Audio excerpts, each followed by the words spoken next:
한 20년도 넘었습니다. 옛날에 광고 카피 중에 제 기억에 아직도 남아있는 게 있습니다. 현대카드 광고 카피가 이런 게 있습니다. 열심히 일한 그대여 떠나라. 혹시 기억나십니까? 그러니까 그동안에 열심히 일한 거 휴가 때 이제 일 그만두고 열심히 좀 쉬면서 놀면서 우리 카드 좀 써라 이 말입니다. 휴가철이 되면 산으로, 들로, 바다로 휴가를 떠나죠. 사실은 집 떠나면 고생입니다. 근데도 고생하는데도 불구하고 보따리 싸가지고 여행을 떠나죠. 차도 막히고 날씨도 덥고 그리고 잠자리도 불편하고 해수욕장 오래 있으면 등에 다 타가지고 껍질 벗겨지고 참 힘든 그런 과정을 거치면서 그래도 휴가를 떠납니다. 명절 때 되면 차 막혀서 고생을 하고 전주 오는데 강주 가는데 대구 가는데 9시간 걸려가면서 그렇게 차를 타고 가지만 그래도 또 갑니다. 왜 그렇습니까?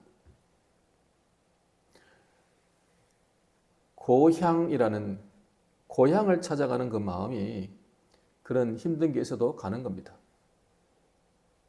왜 집에다가 차가운 물 욕조에 담가놓고 거기에다가 앉아있으면 훨씬 시원하지? 바깥에 나가면 뭐 시원합니까? 은행에 가가지고 앉아있으면 훨씬 시원한데 왜 휴가를 갑니까? 이제 갇혀있는 생활에서 벗어나서 좀 자유로운 삶을 추구하는 거 아니겠습니까?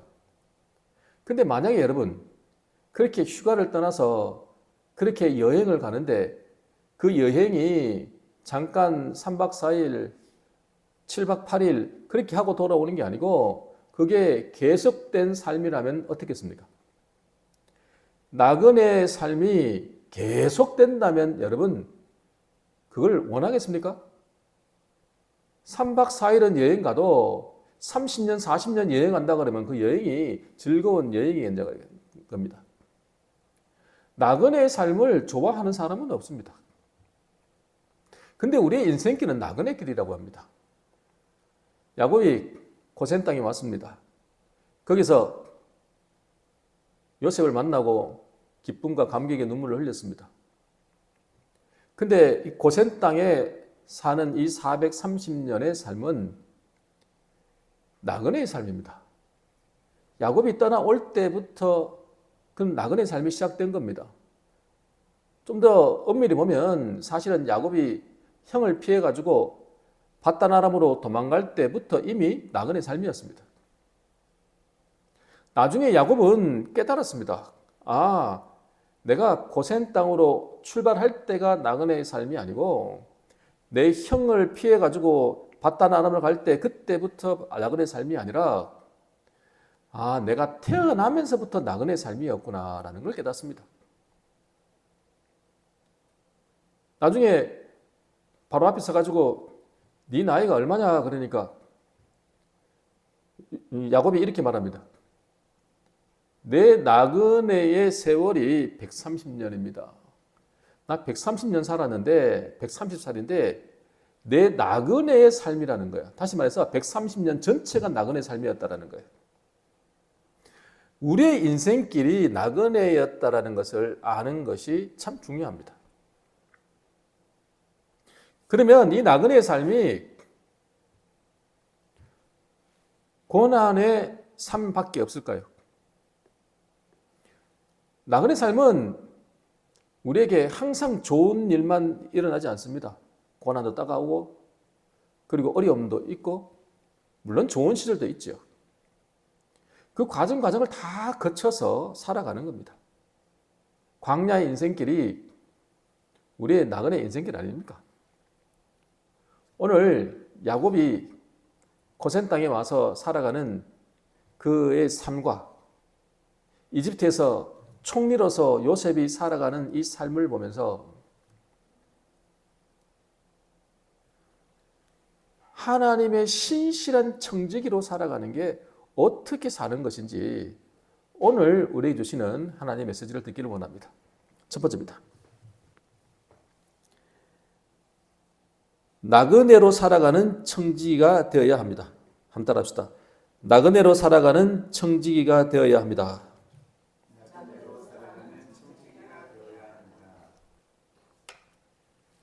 고산 땅에 온 형들에게 요셉이 당부를 합니다. 일러주죠.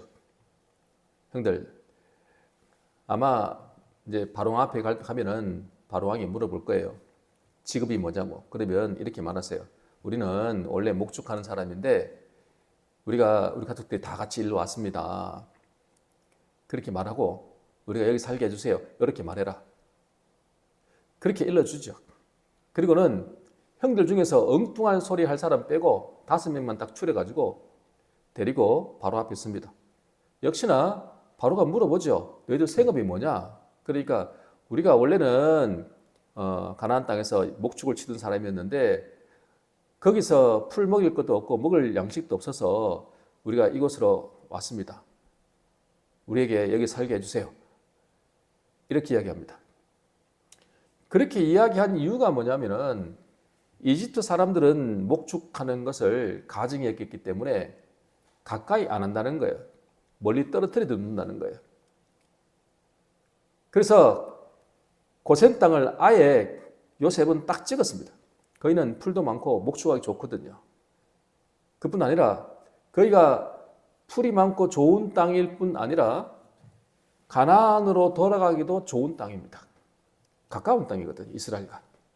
그러니까 거기를 딱 찍어놓고 목축을 한다 그러니까 이집트 사람들은 거기 많이 살지도 않고 그러면 자기들끼리 살 수 있잖아요. 바로 그럽니다. 그래 너희 가족들이 왔으니까 그러면 좋은 땅 줘라. 살게 해라. 그리고 그 중에서 능력 있는 사람은 내 가축 좀 기르게 해라. 그렇게 이야기를 하고 바로에게 합법적으로 인정을 받아가지고 그곳에 터전을 잡고 거기서 양을 치고 소를 치고 살게 만들었던 것입니다. 그리고 양식은 요셉이 다 공급해줘가지고 살게 하고 목축을 치면서 이제 따로 사는 겁니다. 이집트 사람하고 같이 섞여 살지 않고 구별된 삶을 살게 하는 겁니다. 우리는 이 땅에 살아가는 하나님 백성으로서 살아가는 나그네의 삶을 사는 겁니다. 우리는 세상에서 살고 있지만 세상과 버타여 살면 안 됩니다. 세상에 살긴 하지만 세상에서 떨어져 살 수는 없습니다. 그러나 세상과 구별된 삶을 살아야죠. 요셉은 그렇게 살게 하기 위해서 다시 고향으로 돌아갈 때도 이 세상과 구별된 삶을 살다가 원래 그대로 돌아가도록 그리고 돌아갈 때도 돌아가기가 더 쉬운 땅, 이스라엘과 더 가까운 땅, 그 땅을 딱 선택해가지고 사는 겁니다. 나그네 정신을 잃어버리지 말라는 이야기입니다. 우리는 이 땅에 살면서 어디에 포커스를 두고 사느냐, 우리의 목적을 어디에 두느냐가 참 중요합니다.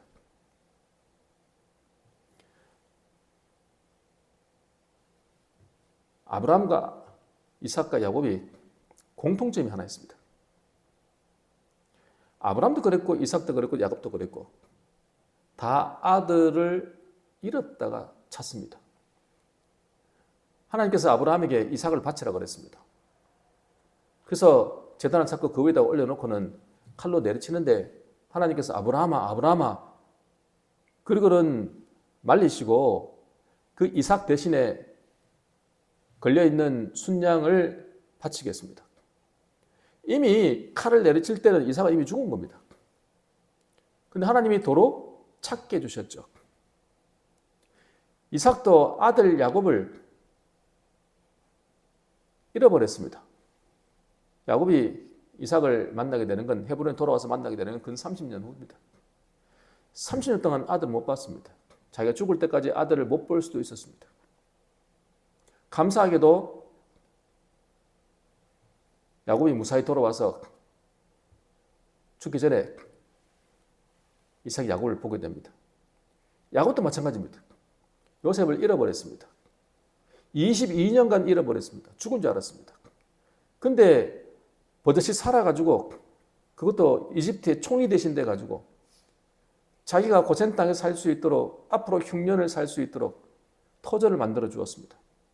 그리고 강대한 민족이 될 수 있도록 그 모든 터전을 만드는 사람이 되었습니다. 베냐민을 잃어버리겠다고 하고 내놨지만 하나님께서 그 베냐민을 되돌려 주셨습니다. 세 명 다 공통적 특징이 뭐냐 그러니까 다 잃어버렸다가 찾았습니다. 우리는 나그네의 삶을 살면서 우리의 본향은 하늘나라다. 이 땅이 우리의 본향이 아니다.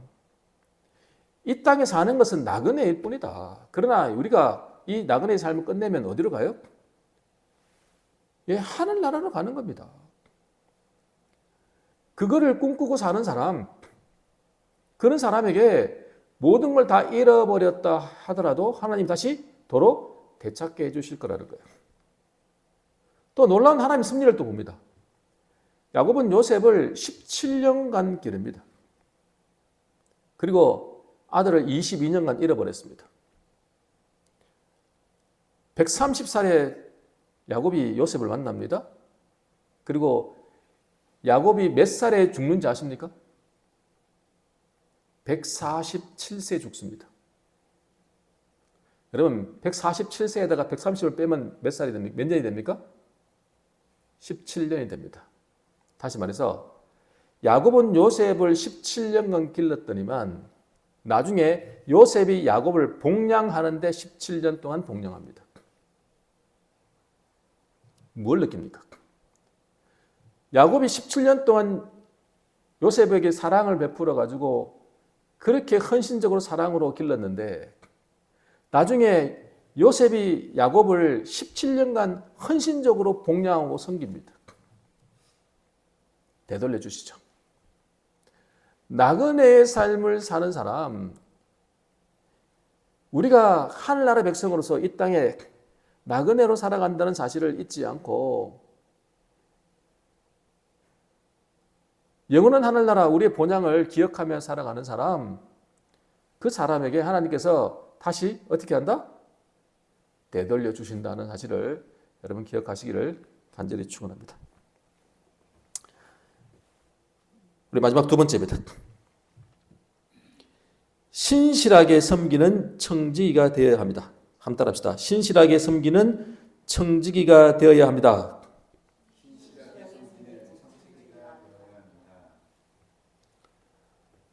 요셉이 30세 한나라 정치 경제를 이끌어가는 CEO가 됩니다.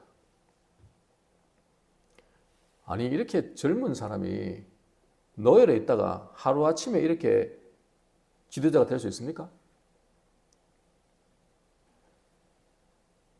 꿈 한 번 잘 꿨다고 이렇게 능력이 있는 CEO가 된 겁니까? 아닙니다, 여러분. 요셉이 이렇게 훌륭한 성공한 CEO가 될 수 있었던 것은 그는 하나님의 지혜를 가진 전문가의 역할을 감당할 만한 능력이 있었다는 거예요. 요셉이 야곱에게 7년 풍년이 있다가 7년 흉년이 있을 거라는 그 내용만 이야기해 준 것이 아니라 앞으로 어떻게 해야 되는지도 가르쳐 줬습니다. 한 관리자를 뽑아가지고 대비를 해야 됩니다. 그리고 각 성마다 지도자를 뽑아가지고 관리자를 뽑아가지고 잘 관리해야 됩니다. 5분의 1씩 걷어가지고 저장을 해야 됩니다. 기본적인 아웃라인을 설명해 주죠. 그 이야기를 들은 바로가 아니 이렇게 하나님의 영에 감동된 사람이 어딨냐. 그럼 네가 바로 그런 다스린 사람이 되어라. 그리고는 그 모든 일을 맡기잖아요. 그냥 7년 풍년 때 곡식도 좀 걷어가지고 7년 흉년 때 잘 나눠주면 되지 이렇게 단순하게 생각하고 접근할 문제가 아닙니다, 여러분. 이거 굉장히 힘든 일입니다. 우리나라 경제 보십시오, 지금. 어렵다 그러잖아요. 저는요, 지금까지 살면서요, 우리 참 경제가 어렵다, 경기가 어렵다는 이야기를 안 들어본 적이 없습니다. 맨날 어렵대요. 지금까지. 어떤 대통령이 지도자가 돼도 항상 나라는 어려웠습니다. 그러면서도 성장했습니다. 여러분, 이게 한 나라를 이끌어가는 게 쉬운 게 아닙니다, 여러분. 생각으로는 잘할 수 있을 것 같은데 막상 해보면 그게 쉬운 게 아닙니다. 그게 세부적으로 들어가면 전문적인 능력이 필요합니다. 뭐 이렇게 저렇게 하면 될 것 같지만 전문적인 능력이 필요한 거예요. 요셉은 그 모든 걸 다 갖췄다고요. 하나님의 지혜를 가지고 그것을 감당해내는 겁니다. 7년 풍년 때 뭘 했냐 그러니까 5분의 1씩 걷어들이는데 여러분 한번 생각해 보세요. 7년 동안 곡식을 걷어들여요. 그러면 7년 동안 그냥 쌓아놓으면 곡식이 안 상하고 그대로 있습니까? 7년 그냥 쌓아놓으면 그 더운 날씨에 그 감당이 되겠어요? 안 상하겠어요? 8년 후에 그걸 먹으면 14년 후에 그 7년 그걸 모아놨던 걸 먹으면 그게 그대로 있어요? 상할 거 아니에요. 그러니까 창고를 짓는 거예요. 아마 제 생각에는 저온 창고 같은 걸 지었을 것 같아요.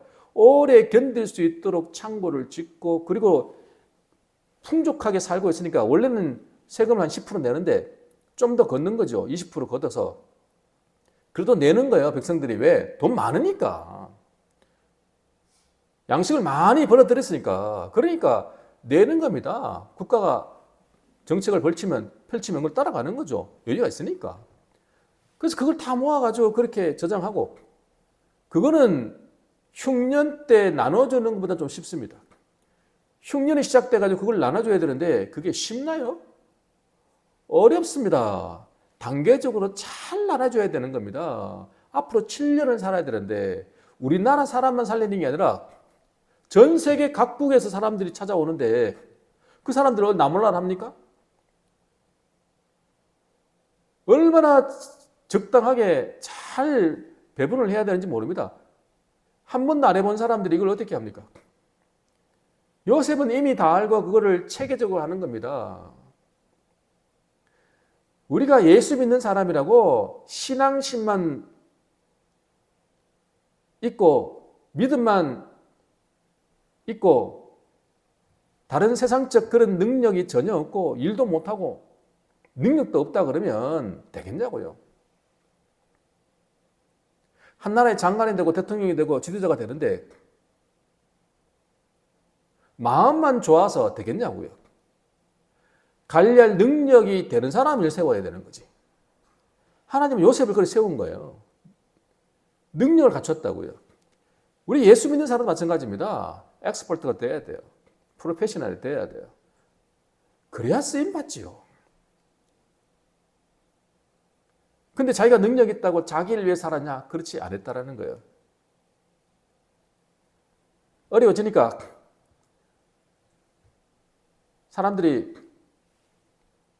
그동안에 벌어놨던 걸 먹고 삽니다. 이미 7년 풍년이 오고 7년 흉년이 온다는 이야기를 이미 다 해줬거든요.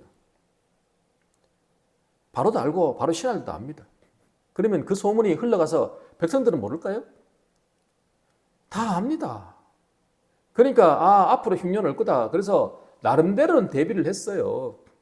양식도 모아놓고 돈도 벌어놨으니까 돈도 좀 모아놓고 그렇게 했는데 한 1, 2년은 버티는데 한 1, 2년 버티는 게 다 떨어져 버렸어요.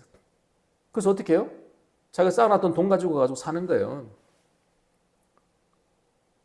요셉이 그냥 공짜로 안 나눠줬습니다. 돈 받고 팔았습니다. 세상에 공짜가 있습니까? 없습니까? 세상에 공짜 없습니다, 여러분. 여러분 공짜로 준다 그러면 그 사람 조심하십시오. 세상에 공짜가 어디 있냐고요. 여러분 비행기 타면 그 음식 주고 음료수 주잖아요. 뭐 드시겠어요? 뭐 콜라 한잔 주세요. 기내식 보면은 음식 주잖아요. 밥도 먹고.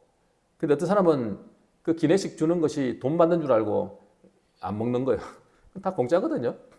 먹어도 되는데. 그래가지고 공짜니까 또 뭐 기분 좋아가지고 야 비행기 타니 좋네. 다 공짜네. 야 이게 비행기 참 좋다. 착각입니다. 그 먹었던 음식, 그 음료수 전부 다 비행기 표값이 다 포함되어 있습니다. 공짜가 어디 있습니까? 그냥 공짜로 주게 되면 감사할 줄도 모르고 그리고 규모 있게 쓰지도 않습니다. 그러니까 펑펑펑 쓰는 거죠. 그래서 돈을 받고 나눠주는 겁니다. 자, 세상은 그렇습니다. 그럼 하나님은요? 하나님은 우리에게 은혜를 어떻게 주셨어요?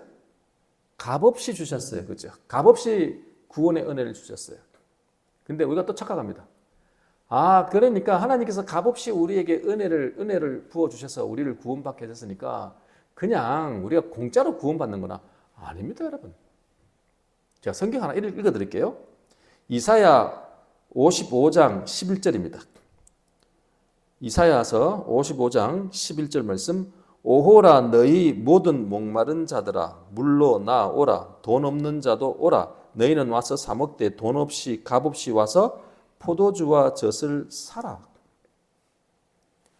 모든 목마른 자들아 물로 나오라 돈 없는 자도 와라.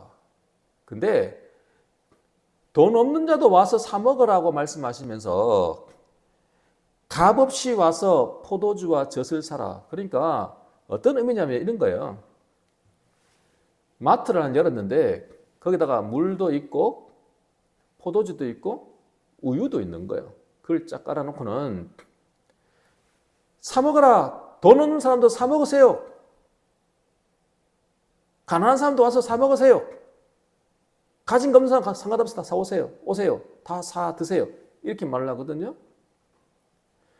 그냥 마트를 여는 게 아니고 물과 포도주와 우유를 가지고 그 돈 없고 가난한 사람을 찾아가 가지고 이렇게 나눠주는 게 아니고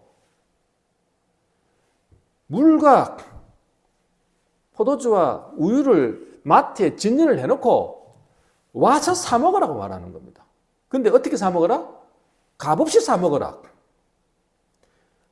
무료 쿠폰을 나눠주고 그 쿠폰 들고 와라. 그러면 줄게. 그냥 찾아가서 주는 게 아니고 와라. 그러면 내가 그 쿠폰을 내놓으면 줄게. 이 말입니다. 주는 것은 값없이 주는 건데 그냥 주는 게 아니라 사 먹으랍니다. 구원도 똑같습니다. 예수님께서 요한복음 7장 30절 이렇게 말씀하세요. 누구든지 목마른 자는 어떻게 하라? 내게로 와라. 내게로 와서 마셔라. 그렇게 말합니다. 내가 공짜로 물 줄게. 그러나 사 먹으랍니다. 나한테 와서 값없이 사 먹어라. 돈 없어도 된다. 오기만 해라. 내 구원의 은혜를 받아들여라. 이 말입니다. 우리에게 은혜로 구원을 허락하시지만 믿음으로 예수 그리스도를 영접하고 믿음으로 고백할 때 그 은혜가 우리에게 주어진다는 이야기입니다. 근데 우리가 뭘 하냐면 그냥 가만히 입 벌리고 앉아서 그냥 받아 먹으려고 하는 거예요. 그렇게 받아 먹을 수가 없다는 거예요. 와서 내놓고 돈 없으니까 고백해. 이집트 백성들이 어떻게 했습니까? 돈 다 떨어지니까 어떻게 해요? 요셉에게 찾아가 이렇게 말합니다. 총리여, 내 주여, 돈 다 떨어졌습니다. 내가 솔직히 고백할게요. 내가 뭘 숨기겠습니까? 내놓을 게 없습니다. 근데 먹고는 살아야 되겠습니까? 어떻게 해야 되겠습니까? 이렇게 말합니다. 돈은 떨어졌는데 그냥 가만히 집에 있으면 굶어 죽는 겁니다. 돈 떨어지니까 쫓아와가지고 내가 돈이 다 떨어졌어요. 어떻게 했으면 되겠습니까? 그러니까 요셉이 말을 합니다. 너희들 가축 있지? 가축 다 가져와. 골치 아픈 거예요. 내 먹을 것도 없는데 가축 먹을 양식이 없습니까? 사료가 어디 있습니까?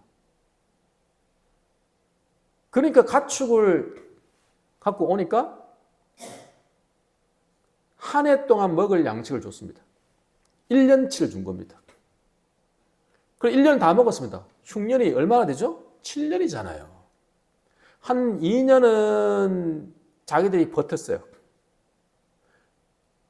그리고 한 1년은 자기 돈 가지고 버텼어요. 근데 이제 한 3년쯤 지나가니까 더 이상 버틸 힘이 없으니까 어떻게 해요? 가축을 내놓고 또 1년을 버티는 겁니다. 한 4년을 버티는 거죠. 그럼 앞으로 3년은 어떻게 살아요? 다 떨어지니까 어떻게 와요? 또 찾아오는 겁니다. 가축도 내놓고 이제 남은 게 없습니다. 남은 거라면 우리 땅하고 우리 몸밖에 없습니다. 이제 자기들이 스스로 말을 합니다. 우리 몸과 토지를 사서 우리 양식을 주십시오. 우리가 당신의 종이 되겠습니다. 바로의 종이 되겠습니다. 스스로 말을 하는 겁니다. 그때 요셉이 어떻게 했는지 아십니까? 여러분, 요셉은 어떤 사람이에요? 신실하고 착한 사람이에요? 정직한 사람이에요? 아주 나쁜 사람이에요? 신실하고 착한 사람 아닙니까? 우리 남은 게 없어요. 우리 땅 가자고 내 몸밖에 없어요. 우리를 그냥 종으로 삼으세요. 이렇게 하면 착한 사람이면 어떻게 해야 돼요? 종 삼아야 돼요. 땅 다 빼앗아 가야 돼요. 땅 됐다. 양식 좀 줄게. 이렇게 해야 돼요. 우리 상식으로는 땅 안 빼앗고 나눠줘야 되는 거 아닙니까? 근데 요셉이 어떻게 했는지 아십니까? 그 땅 싹 다 빼앗았습니다. 그리고는 그 땅 전부 다 바로에게 줬습니다. 그들이 낸 돈들 전부 바로에게 다 줬습니다. 요셉은요, 백성들이 낸 돈을 자기가 착복한 적이 한 번도 없습니다. 뇌물 먹은 적도 없습니다. 자기 것으로 삼은 적도 없습니다. 전부 바로에게 줬습니다. 땅도 전부 다 바로의 등기를 해줬습니다. 자기 이름으로 등기된 거 하나도 없습니다. 그래서 이집트 백성들 전 국민을요, 제사장들을 빼고, 그리고 자기 가족들 산 고센 땅을 빼고, 전 국토를요, 바로의 토지로 만들어 버립니다. 국유화. 새로운 국토법이 생깁니다. 어떻게 보면은, 야, 이거 뭐, 이 공산국가보다 더합니다. 세상에 어떤 나라가 사유재산이 아예 없고, 바로의 녹을 먹는 제사장들 빼고, 공무원이잖아요. 일부 공무원을 빼고, 나머지 전체를 국유화한 나라가 이때까지 있습니까, 여러분? 왕정시대도 이런 건 없습니다. 공산주의도 이런 건 없습니다, 여러분. 세상에 이렇게 악독한 나라가 어디 있습니까? 그럼 백성들이 어떻게 해야 돼요? 울부짖어야 돼요. 굶어 죽어야 되거든요. 근데 안 그래요, 여러분. 전혀 그렇지 않아요. 여기서 우리가 하나를 배워야 되는 겁니다. 요셉이 어떻게 신실한 청지기로 살았는가를 한번 보면 됩니다. 자, 그들의 땅을 싹 걷어들여 가지고요. 등기는 전부 누구의 등기예요? 바로의 등기입니다. 근데 그때 세제법을 하나 만듭니다. 뭐냐 그러면, 자, 양식도 주고 종자 씨앗도 함께 주고 어린 아이들이 먹을 수 있도록 양식을 다 주면서 하는 말이 이겁니다. 이 사람들은 너무 배가 고프니까 종자 씨앗까지 다 먹어버린 거예요. 그래서 이걸 주면서 이걸로 종자 씨앗 뿌려라. 이걸로 너희 양식 삼아라. 그 대신 너희들이 일해가지고 벌은 거 있지. 벌은 것 중에서 추수할 때 옛날에 너희들이 풍년 때 20%씩 냈지. 5분의 1 냈지. 그때처럼 똑같이 20%를 내라. 그게 조건입니다.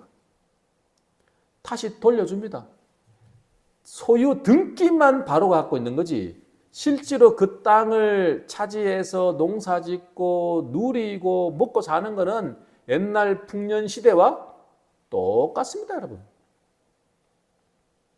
자기 게 아니라는 거죠. 그러니까 자기가 다른 데 함부로 팔아먹지 못하고 자기 마음대로 못하는 것뿐이지, 실제로 벌어가지고 20%는 세금 내고 80%는 자기가 먹는 건 똑같은 거예요, 여러분.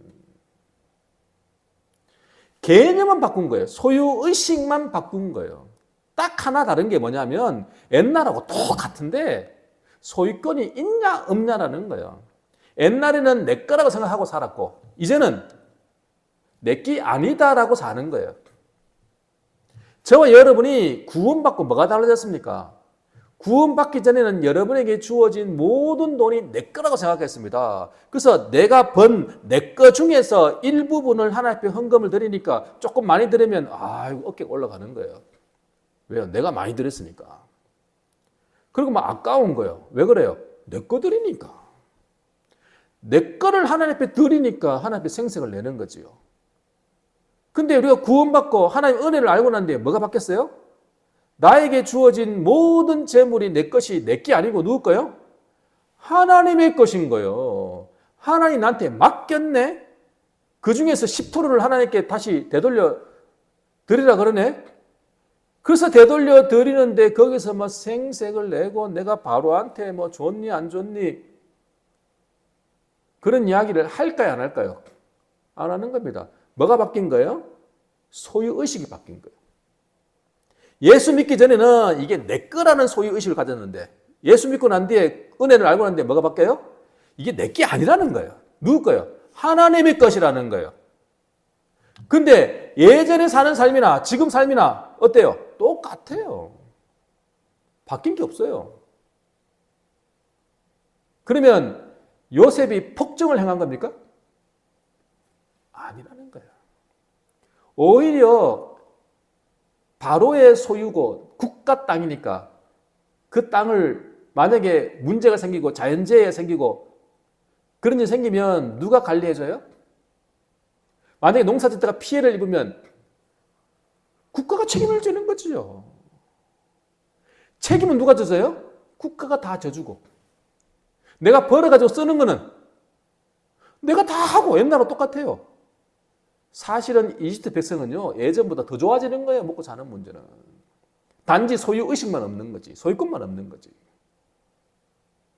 그래서 백성들을 더 잘 살게 만들었다라는 거예요. 내가 소유의식이 없어지고 소유권을 하나님께 두고 나니까 하나님이 책임지고 하나님이 관리해 주니까 더 안전한 거 아닙니까, 여러분? 그 이야기를 하는 겁니다, 지금. 요셉이 그러한 신실한 정직이로 살았다. 우리도 그렇게 살아야 된다라는 이야기예요. 자, 백성들 한번 반응 한번 볼까요? 자, 창세기 47장 25절. 창세기 47장 25절 말씀 같이 읽을까요? 그들이 이르되 주께서 우리를 살리셨사오니 우리가 주께 은혜를 입고 바로의 종이 되겠나이다. 아멘. 자, 이 국민들이, 이 백성들이 뭐라고 말해요? 주께서 우리를 어떻게 했다고요? 살리셨대요. 우리가 주께 은혜를 입었대요. 요셉이 이집트 백성들에게 은혜를 베푼 자가 되는 거예요. 요셉이 그들을 살렸다는 얘기예요. 그러면서 스스로 뭐가 되겠다는 거예요? 바로의 종이 되겠다는 거예요. 지금 여기서 바로는 세상의 왕을 상징합니다. 하늘의 왕은 누굽니까? 하나님이십니다. 지금 세상의 왕은 지금 바로잖아요. 하나님은 하늘의 왕만 되시고 세상의 왕은 안 되세요? 세상의 주인은 누구예요? 하나님이시잖아요. 그러면 사실은 바로가 누굴 상징하는 거예요, 지금? 하나님을 상징하는 겁니다, 지금. 요셉이 바로에게 충성한 것처럼 우리도 하나님께 충성해야 된다는 이야기입니다. 스스로 하나님의 종이 되겠다고 하는 거예요. 우리가 하나님 앞에 10분의 1을 드리면서도 뭐라고 말하는 거예요? 내가 하나님의 은혜를 입었습니다. 하나님 나를 살리셨습니다. 그리고 그 다음에 뭐라고 하는 거예요? 내가 하나님의 종이 되겠습니다. 이렇게 말하는 거예요. 여러분 10분의 1을 드린다는 의미가 뭐냐 그러면요. 하나님은 나의 주인이시라는 고백입니다. 여러분. 내가 하나님의 종이 되겠다는 고백입니다. 하나님이 나를 살리셨다는 고백입니다. 내가 하나님께 은혜를 입었다는 고백인 거예요. 그 고백이 10분의 1인 거예요. 그래서 그것이 귀한 거지. 교회 재정을 아주 이렇게 풍성하게 만들기 위해서 그 만들어 놓은 제도가 아니고 하나님에게 은혜를 입었다는 신앙 고백이고요. 하나님 나의 주인이라는 신앙 고백이고요. 하나님 나의 아버지라는 신앙 고백이라는 이야기입니다. 드리고도 이렇게 고백하는 게 진짜 신실한 청직이라는 것입니다. 자, 말씀 정리할게요. 신실한 청지기가 뭐냐 그러니까 나그네 정신으로 살아가는 겁니다. 이 땅에 안주하다가 살면 어떤 일이 벌어져요? 안주하다가 살면 영원한 하늘나라 본향에 못 들어가는 일이 벌어지는 거예요. 하나님 나라에 들어갈 합당한 자가 되어야 되지 않겠어요? 우린 광야길이 우리 인생길이라고 하잖아요. 여러분 광야에 이집트에서 나와주고 광야 생활하고 가나안 땅 가는데 얼마나 걸렸습니까? 40년 걸렸습니다. 원래는 어느 정도 길입니까? 40일 길입니다.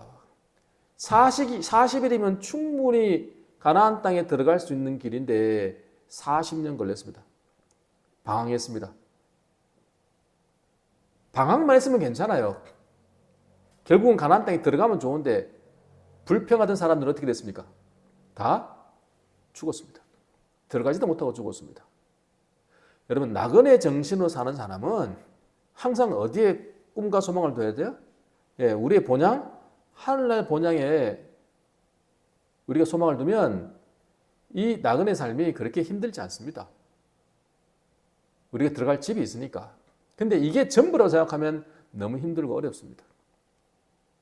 그리고 정직하고 어렵고 힘든 이집트 백성들을 보면서 그들의 피를 빨아가지고 바로에게 모든 걸 바쳐서 윗사람에게 잘 보이는 삶을 사는 게 아니라 모든 토지를 바로에게 주고 모든 돈을 바로에게 줬으니까 바로에게 윗사람에게도 충성을 했죠. 유익한 삶을 살았죠. 그 백성들은 그럼 피를 빨았냐? 아니요. 다시 그들도 충분히 살아갈 수 있도록 옛날처럼 살아갈 수 있도록 모든 걸 다 베풀었죠. 그러니까 분명히 한쪽이 좋아지면 한쪽은 나빠지는 건데 그렇잖아요. 모든 걸 다 빼앗아서 바로에게 줬으면 백성들은 너무너무 힘들어져야 되는 건데 아니 뭐 이런 일이 다 있습니까? 모든 걸 다 얻은 바로도 기분 좋고 모든 걸 다 잃고도 옛날처럼 똑같이 살아갈 수 있도록 만들어줘서 그들도 좋고 연약하고 힘든 사람을 보면서 그냥 내버려두지 않고 사랑의 마음으로 섬기고 나보다 부족한 사람을 보고 꼭 지렁이 보듯이 쟤는 성격이 왜 저래? 이렇게 쳐다보지 않고 부족한 사람들을 용납하고 사랑으로 대할 수 있는 마음으로 그를 용납해서 그들을 살리고 이런 신실한 정직이 바로 그러한 정직이가 하나님의 합당한 정직입니다. 여러분 신실한 하나님 정직이 되시기를 간절히 축원합니다.